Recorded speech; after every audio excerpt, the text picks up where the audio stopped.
From carrying wares, protecting commodities, packaging potable water, to protecting people from unfavorable weather conditions, plastics are extremely useful to Nigerians.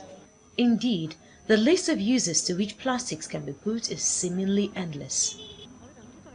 Whether they are main-grade plastics or are in form of bags, popularly called nylon, plastic products are everywhere, carrying with them unwholesome consequences. Reports say nearly every piece of plastic ever made still exists today, and 90% of all garbage floating on water is plastic. Bulk of the waste drawn from this canal over the last few minutes have been different forms of plastics.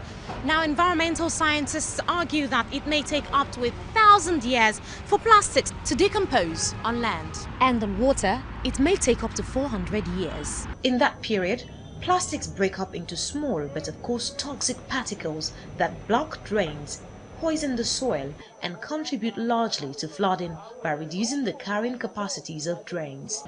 But then, the economic promise that plastic holds, especially in a country where poverty is widespread, cannot be ignored. In fact, I don't think it is going to be possible because most of the things we buy, even in the market when we go for shopping, we demand we need nylon bags to carry them.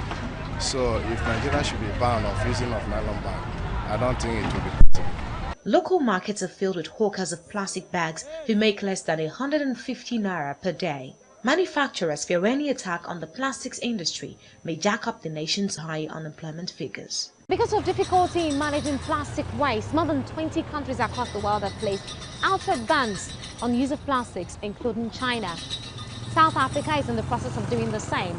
Nigeria expects January 1st, 2014 as a day when its outright ban on plastics nationwide will take effect. But with the current realities of poverty and unemployment on ground, one wonders if that is a step in the right direction. Not all states across Nigeria see the need for the proposed ban. Lagos State says it would make no significant difference if the ban was placed.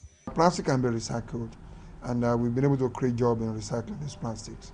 And we buy them when people bring them, when you get them compressed and you bring them, we buy them for 30 naira per kilogram. For the low density, for the high density is much higher than what we buy them, and we pay them instantly.